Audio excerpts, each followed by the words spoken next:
Welcome everybody to the Ogden Way Podcast. I'm Ogden City Mayor Ben Nadolski, and we're here to talk about Ogden stories by telling the stories of Ogden's people. And today we have Michelle Tanner from Ogden Friends of Acoustic Music, OFOAM, as it's lovingly called, right? That's right. Michelle, thanks for being here with us. Thank you. Thank you for inviting me. I'm so glad to be here. Yeah. You are no different than anybody else. When you start peeling the onion, you start getting some layers, and you've got layers. There's a lot to you, right? Oh, I guess so. Starting with, I'm an Ogdenite. That's right. Bred, and I've been here all my life, except just a year in Salt Lake. I didn't last very long away. I wouldn't either, in Salt Lake. But, so you're from Ogden, which means you're pretty sporty, you're salty, got a chip on your shoulder. You're just like the rest of us, right? Yes, you got it. You're gritty. Edgy. You're edgy, you're gritty, right? Yep. But you also love to give back. Absolutely. Love to build things, right? Yes, I learned that from my mom. Dottie Vernew was an amazing community person who worked at McKay Hospital and did community services for the rehab center, the cardiology department, and all kinds of things. And I learned a lot from her. Learned a lot from her and even took after her. Right? Yeah. Mm-hmm. A bit. So you had a full career in nursing before you were overseeing OFOAM? Well, there was quite a bit of overlap there, but I certainly did have a full career in nursing, mostly at McKay, the newborn ICU. Started there, 1980. and then around 2004, right around 2004, yeah, I was still working there, but I also joined the Intermountain Life Flight team of neonatal team and did newborn transports and started working out of primary children's then, and we've expanded over all these years. But I was able to retire almost a couple of years ago from nursing after like 45 years. And you've done nothing but just relax since then, right? Well, strangely, I started OFOAM 17 years ago, or whenever 2008 is, and I did that at the same time I was working my job. And at the same time, I went back to school and got my bachelor's degree, which is important if you're in the nursing field. And I always said I got a degree in nursing, but I got an education in business and event planning and fundraising because I started OFOAM, and it's a nonprofit organization that has... we're up to like a pretty good sized budget right now. Yeah. Well, you do pretty good sized things, pretty good sized event, right? Yeah, it's pretty fun. So our flagship event is the Ogden Music Festival, and that's coming right up. Our 17th annual Ogden Music Festival is coming up again at Fort Buenaventura. It'll be May 30th through June 1st. 3 days outside. And if you haven't been to Fort Buenaventura, which a lot of people in Ogden, it's amazing. They've been when they were a kid, or they've heard about it but haven't been there and can't believe it's such a cool place. But we have camping on site and a big, nice main stage set up, a workshop stage. We have vendors, arts and crafts and food vendors, and a great kids area and an instrument petting zoo, which kind of is part of another arm of OFOAM, and that is our Will and Way program. So, again, the Ogden Music Festival is our flagship event and our big event that we reach the most people through once a year. But throughout the rest of the year, we offer free music lessons at Boys and Girls Clubs and Youth Impact and Utah Neighborhood Connection. And we do that because a lot of kids don't find music lessons accessible, and they may not have an instrument to use. So we have a pretty big instrument library and lending library. So that's what Will and Way is. Weber Instrument Lending Library for Weber Acoustic Youth. And then we take those instruments and have an instrument petting zoo at the festival because it's a big part of our mission to hopefully get instruments in the hands of kids and get them taking lessons, because we know how much benefit they can get intellectually, emotionally, socially, and self-confidence. Their brain works better. Things have come together nicely with music lessons. Right. And it's something that no one can take away from them if they can learn how to play an instrument. Yeah. Well, I think that OFOAM's known for the festival. Sure. Right. That's just the big flagship thing that we all go to. We spend our days there. It's just a fun atmosphere. It's fun. There's friends. It's just a place that you can be for a long time, and you just are going to enjoy yourself. And it's really a great environment. If you haven't been, you have to go. Yeah, we try to describe it like that. Just like you're saying, it's as a comfortable social environment. And it's a good vibe. And when we do our surveys and we do the big word thing, the biggest word that comes up is vibe.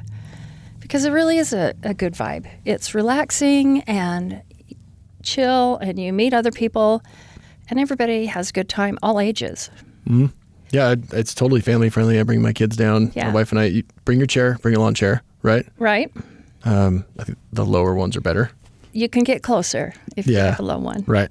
And it's fun to just post up, have your chair, bring a blanket or whatever. I feel like the kids are just kind of running around doing all kinds of things, and there's activities for the kids. Yeah, they have a blast. The kids have a blast. And we recognize that these kind of positive social activities are really great for families. And so we collaborate with several of the local other nonprofits that are youth serving and give them tickets so that they can get a family to come out. A pair of single-day passes can get both parents in, and then if their kids are young, 16 and under gets in free. We've always had that rule, and we'll never change that because it's so important to us to expose kids to music and this good social environment. Well, I think what you also expose kids and families and just people to is what I call meaningful social connections. It's one of the 7 pillars of the Ogden Way. Okay. There's 7 things that we need to focus on as a community. Some of them as a city, but others as partners of the city and as a whole community. In order to be our best and really step into our best selves, is we have to have access to these 7 pillars, and one of them is a meaningful social connection. And that's great.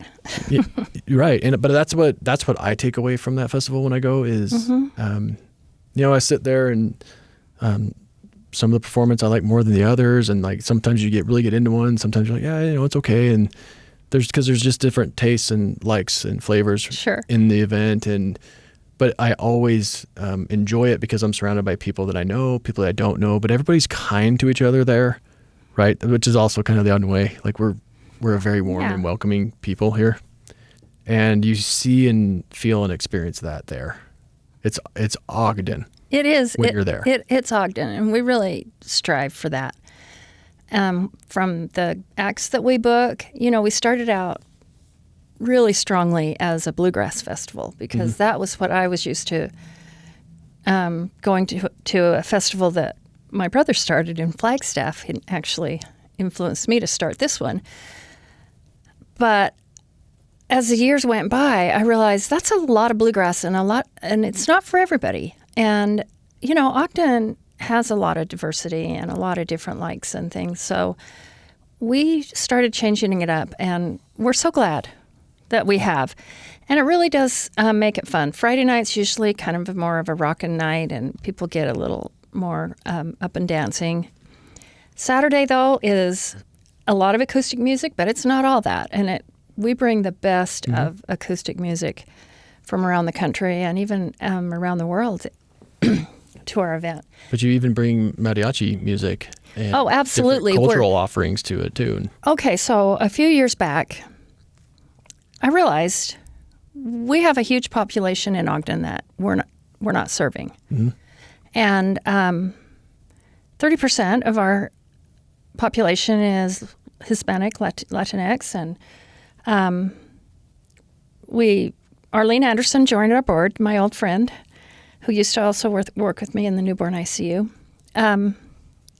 Latina, and said, shame on you that you haven't had more diversity on your board and in your offerings. And, it's something that is very purposeful, and you have to do it. And if you don't do it, you're being neglectful, is what I feel like.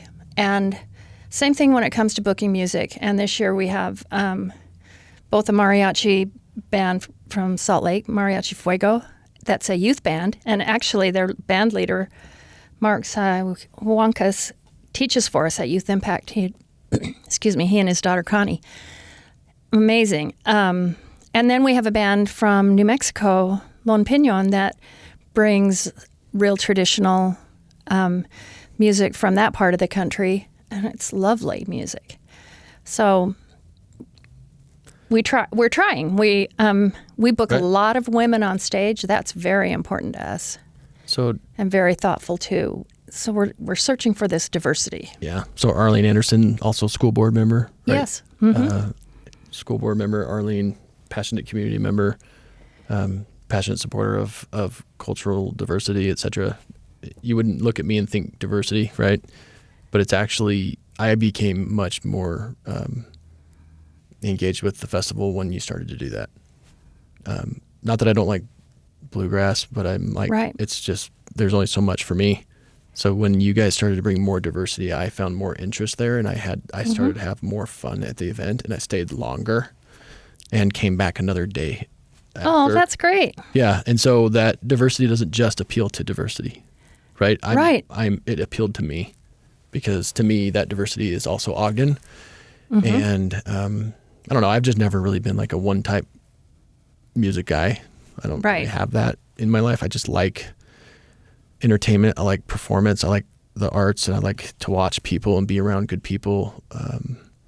And I love being around good energy, you know, people that are happy and loving and kind and supportive to each other. And that's just what this event is. It's hours upon hours and days in a row of that.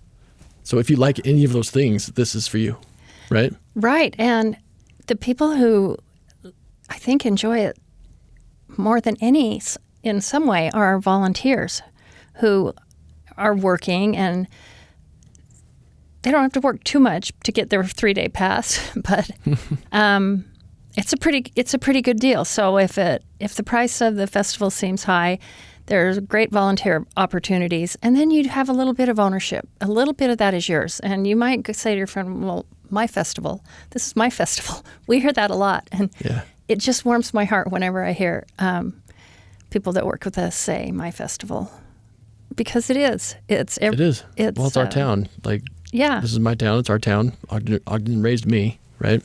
I wasn't born or raised here, but I feel like the city raised me. But it raises you through experience, right? Like being, with people. And when you were saying that you can volunteer and you'll feel more ownership, and and you call it my festival. Mm-hmm. I was just thinking about late at night at the Fort Buenaventura.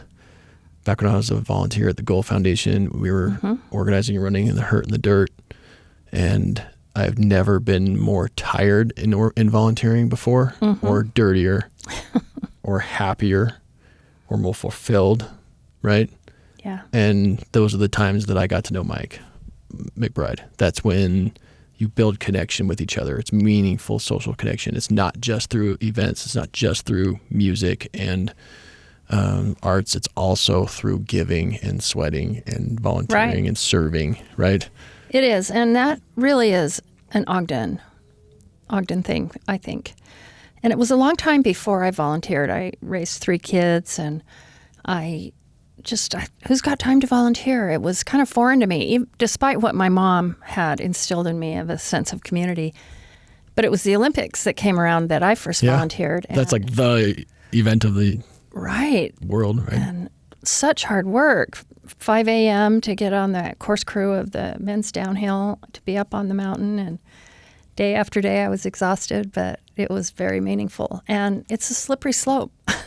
You end up finding more places to volunteer. And as long as it's something that you like, it's not work. It's fun. And to be of service, it's just a great feeling. Yep. And it is a slippery slope. I remember my wife and I had these new bicycles, like commuter bikes, and we put milk cartons on the back that we got from Cafe Mercantile from Dick and Lance when they opened their store on 26 and Harrison. And And we rode down in the dark, so cold that morning, riding our bikes down to Washington Boulevard to volunteer and load buses for the marathon.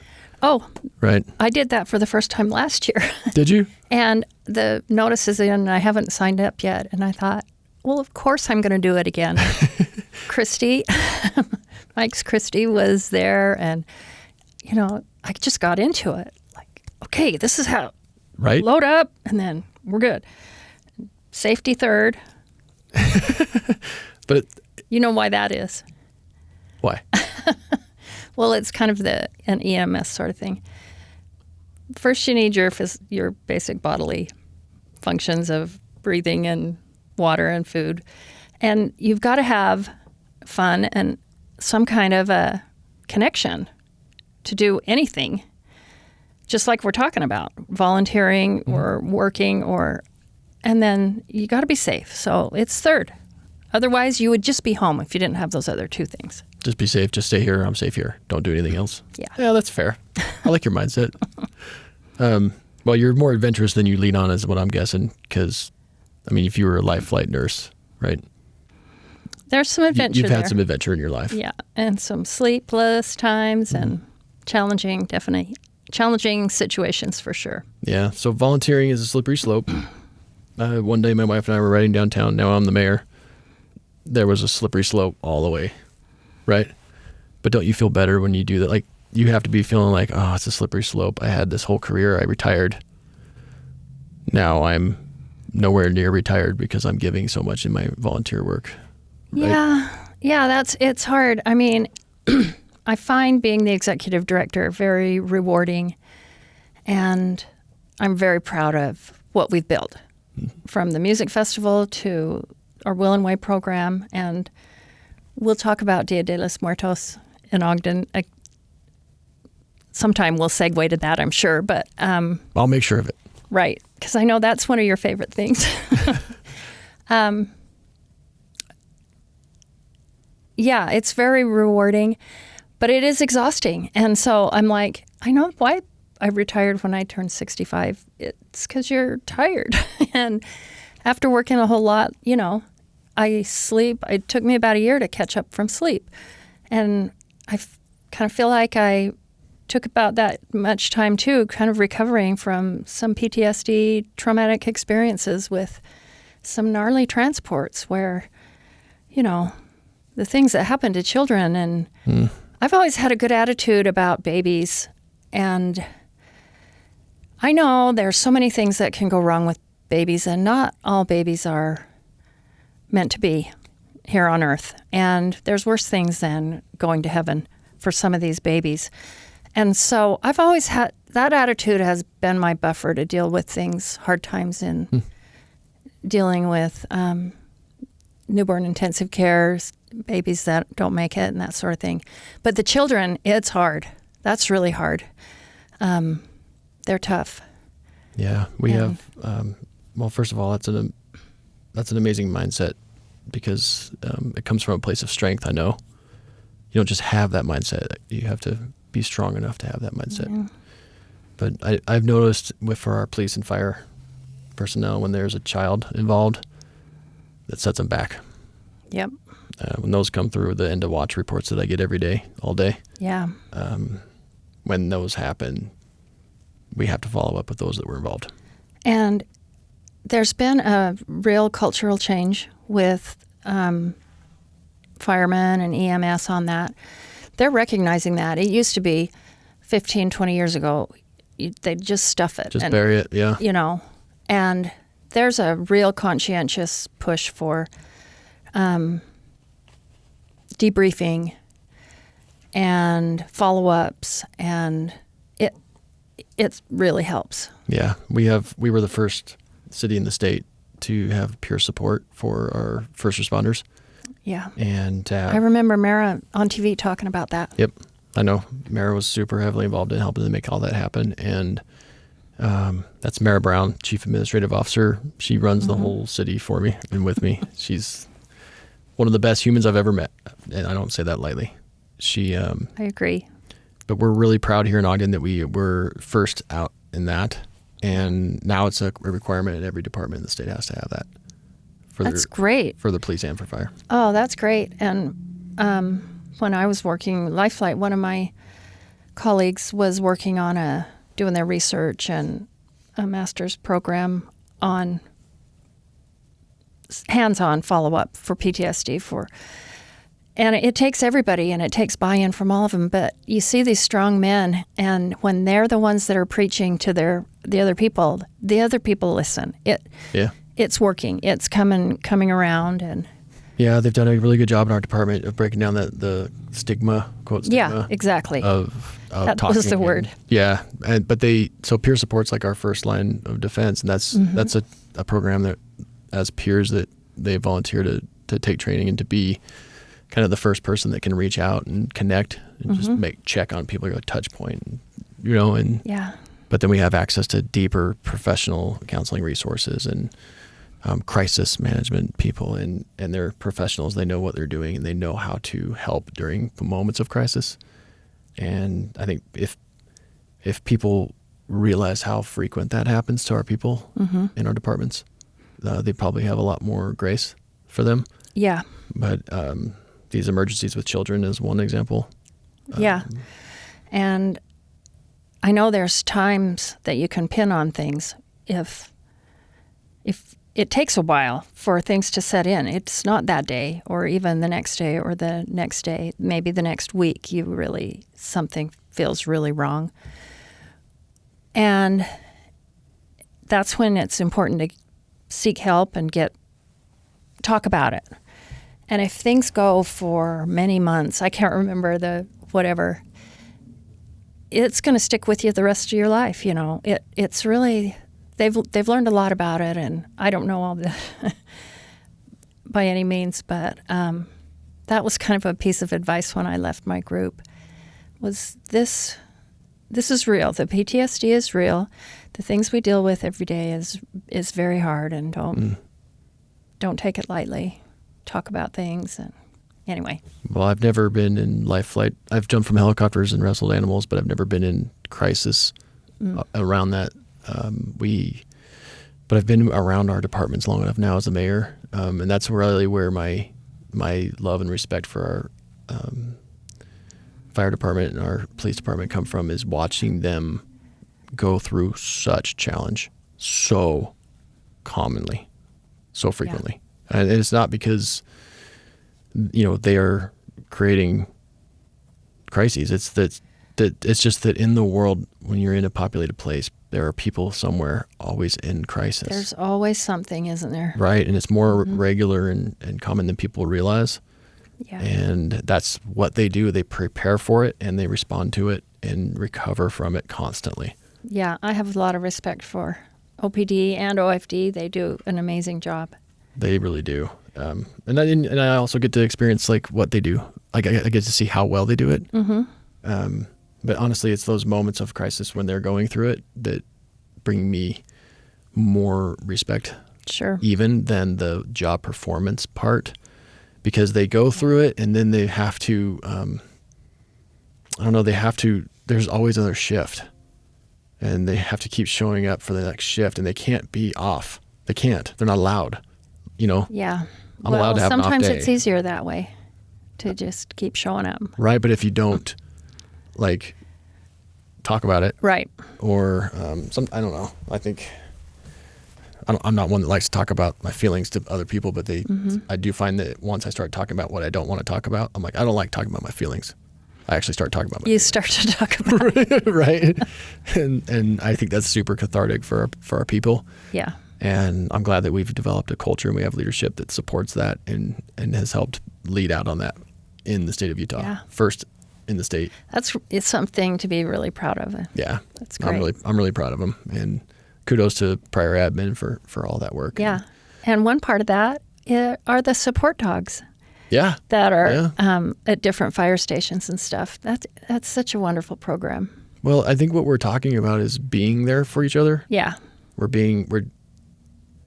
in that line of work. That's a really hard line of work for the things that you see, but you're there to help. That's why that's what brought you there, right? Right. That's why yeah. It's that fundamental sense of service and to give back to others and to help others, right? And you want to be there to do that. You want to be there for them. But in so doing, you sometimes need someone there for you, right? Yeah. And that's why we're a community. It's not just us, right? Right. So as you have sort of set out into retirement, and you've kind of set that, it took you a year of sleep, right? Yeah. And did you feel like you were missing that in your life? And oh yeah, you get behind for sure. It's like putting money in the bank. You've got to, if you build it up, you can maybe have a day where you are short, but if you don't, then you're catching up the next day. Or yeah, so you should be. So you felt like, well, I've been building this organization for all these years. Yeah, I'm going to double down again and put all that energy that I had. Well, more volunteer service. We have such an amazing team at OFOAM. If we're circling back to that, yes. I hope. Yep. Co-director Reba Nissen is amazing, and there's no way that we'd be going without the both of us working so hard on all of what we do. We also have an amazing project manager, Carrie, and our marketing person, Deanne, is amazing. She's with Ogden Arts. And then our committee and our team leaders who really have ownership and manage the volunteers at the festival and train them ahead of time and make sure that all the shifts are taken care of. And it just comes together so well. But there's so many things that are year-round, the grant writing and the grant reporting, the fundraising in general. Volunteer board of directors with the governance and the fiduciary duties. And, yeah. Right? Yeah. And I've managed to hang on to the fiduciary part of it, pretty much just me.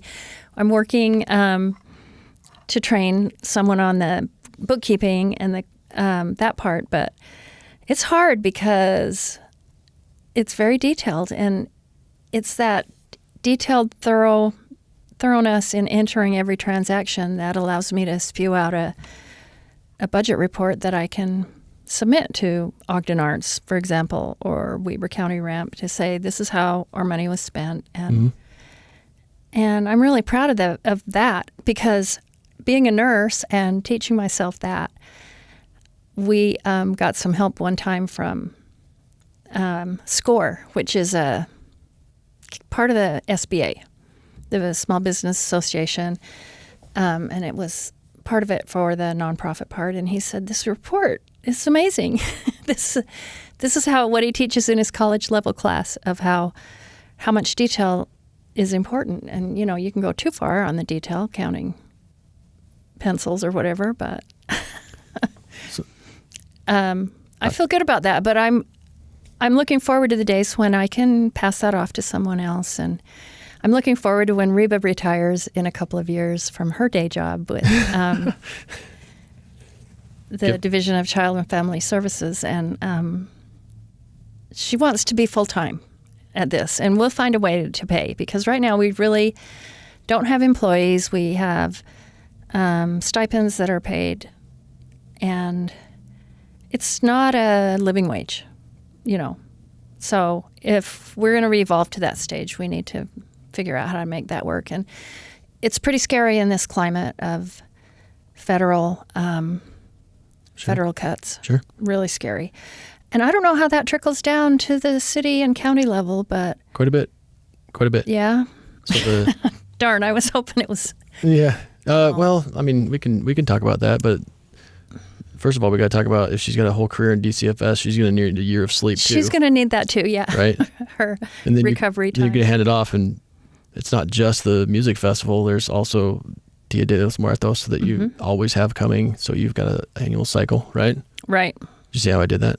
Yep. You segue. Brought it right back to, right? So can you share more about that? Let's talk about that. So we started a little festival to celebrate the Day of the Dead. It's such a wonderful cultural holiday.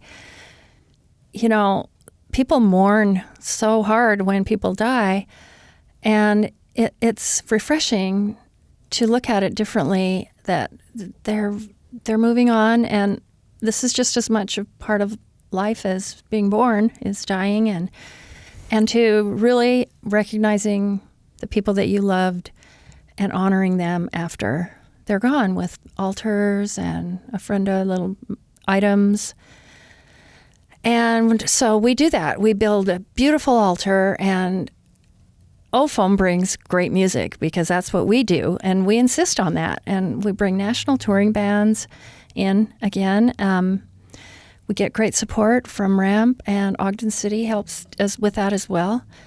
And we're not the only event. There's been an event that's been going on before, and this is kind of a funny thing that I won't go into too much, but I didn't realize there was another event in Ogden.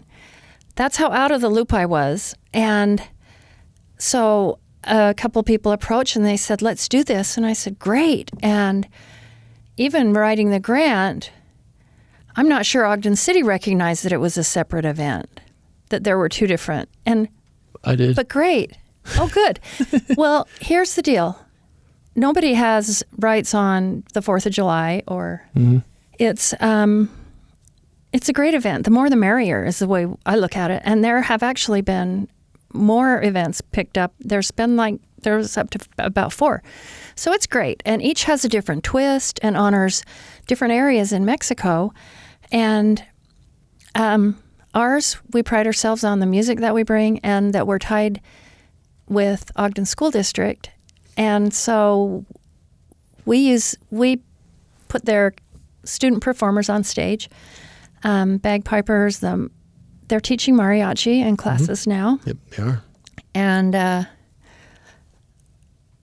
then we have an art show, and the kids work on a theme for a few weeks, and it's judged and juried, and it's a great event that the kids are so proud, and then they can sell their artwork if they choose to. Sure. And last year at the amphitheater, which was a great move, we moved to the amphitheater, and we'll be there again this year, October 11th. So prior to that, we were in schools, which was great, but it was hard to get people into the auditorium to see the entertainment because there was so much going on outside. Sure. At Ben Lomond, for example. But now what you're starting to talk about is more than events. You're starting to talk about the programs, because the programs have deeper impact too than even the events, where the events have impact in the moment and bring people to the programs and the opportunities for the petting zoo, for the instruments, etc. Right? Right. Exposes them to the programs, but it's the programs that they experience over time. Right. That have a much deeper impact on the people. Right. Right. Whether it's working on their visual art items or practicing their mariachi stuff, it's really fun. Yeah, but that's what I wanted to talk to you about before we go, is the impact that has on people's lives. Because I don't come from an arts background in my youth, but I come from a sports background. But that doesn't mean that that sports for everybody, right? It's about having something that you focus on and that gives you the drive to be better and to you know what I mean? Sure. And those are human qualities. That's not just something that sports only does. There are a lot of kids and people that find the same life lessons and the same fulfillment through arts, right? Absolutely. Arts can make huge differences in people's lives. Like I was saying, if they have some troubled times in their home and they're learning an instrument, they can go off with that in their own space and learn that. And like I said, no one can take that away. I learned that from Amy Helm, who grew up in the home of, I forgot his name, her dad, from the band, Levon Helm. And it was back in the 60s, and it was a pretty wild time for a rock and roll band. And she was a kid, and she really struggled with her family situation, but she had her music. And she came and did an outreach for us at the Monarch, and those kids just really listened. And there was a kid after who said, I know exactly what you're talking about, and thank you for that. But music really got her through those times. And now she has her 16-year-old son who's doing amazing things in the music scene. And he goes by Lee. He's named after his grandfather, but Lee. And he sings and drums, which is a skill. Not very many people do that, but his grandpa did. Anyway. But that's the thing I love the most about the arts. It's not just the art. It's about developing the artist, right? Sure. For me, that's what I recognize the value and the power of the arts, because I think it's another avenue for people to create and to develop and to achieve. Yes. Right. And it does carry into every other areas in their lives, just like someone participating in sports right. is going to do better in all sports then. I mean, I've always thought that to be. I remember when my kids took gymnastics, they all of a sudden got better at baseball and soccer too. Yeah. Well, and you can compete in sports, but you can also compete in arts. You can compete in music. You can compete with yourself. I mean, I've tried to learn a musical instrument. It's hard. It's not easy, right? Maybe it comes easier to some than it does to others, but it's not easy. It takes hard work, right? Absolutely. And hard work is the only hack for success, which You're is right. another way of saying there is no hack for success, right? It's only hard work. Yeah. And to see somebody playing an instrument or sharing their art that they've created, that is the result of their hard work, right? Yes.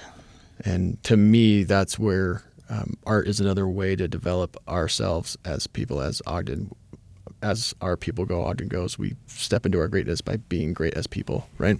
It's true. That's part of what makes Ogden great. Absolutely. The people and the way we like to embrace others, help others, and do the hard things. Right. Do the hard things. And learn to like to do the hard things, right? Right. And anyway, it just translates into life that in a way that, if you're not, if whoever's listening to this, if you're not an athlete or been through sports, maybe you've done it through arts. Just know that other people do the same thing through sport. And for those that have done it through sport but haven't done it through art, just know that it's the same thing. They've developed themselves through the arts. And it's not about sport versus art. It's about who we are and how we become our best, and providing access to opportunities and programs and events to do that and be that for ourselves and with each other, right?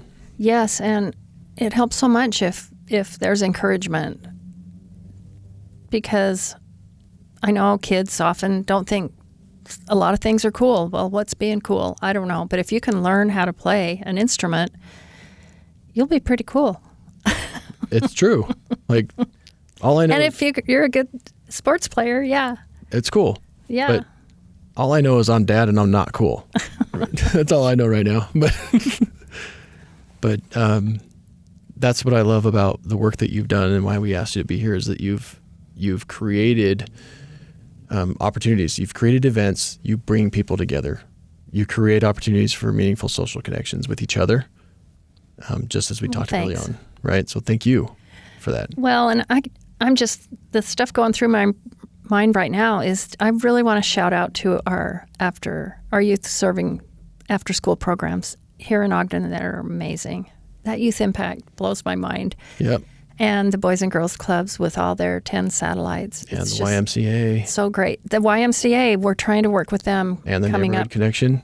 Yes. I mean, there's just so many people out there doing so many good things that people take for granted. Right. Right? But they're there and it's all about our kids, because they're there for our kids. The kids are our future, no doubt. Yeah. Before we wrap up, what's your favorite performance of all time at the music that I've seen? At the music festival? That would be Robert Earl Keen. He was my favorite guy from Texas. And I used to travel around. If he was performing in one of the states adjacent to us, I'd be there.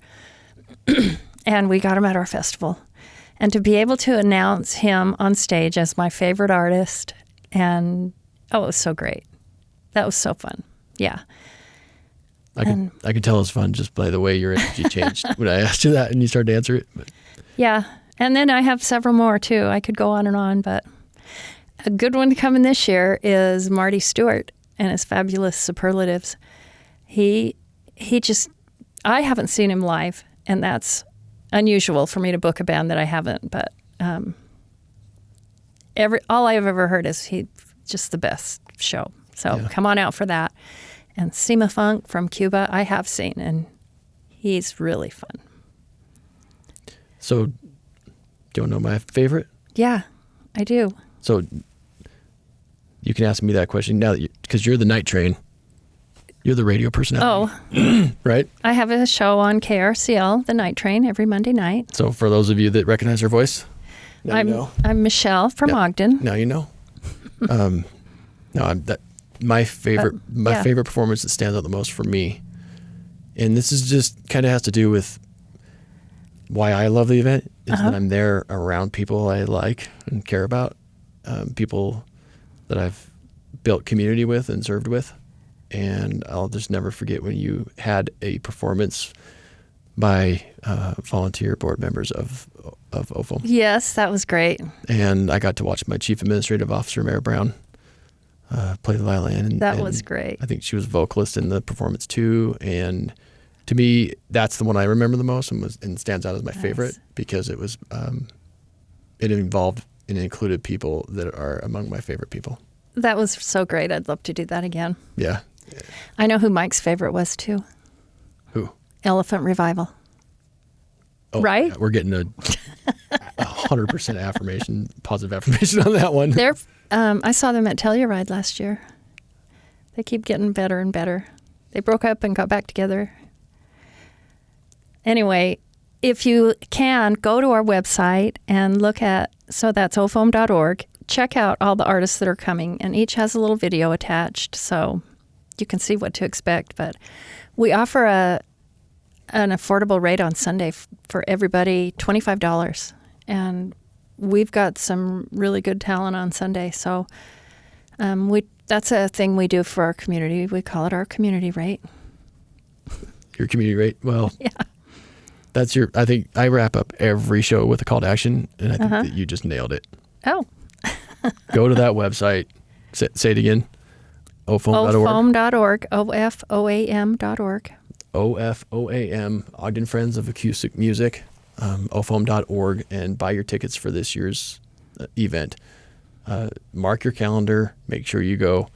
Yeah. If you really want to live it up and really lean into it, you're there Friday night. There's a tempo to the whole event. Yeah. It ramps up on Friday night, a lot of energy. People kind of sleep in and recover on Saturday, right? And then it sort of ramps up again, and then everybody sort of chills out on Sunday, and then we go back to our daily work schedule, right?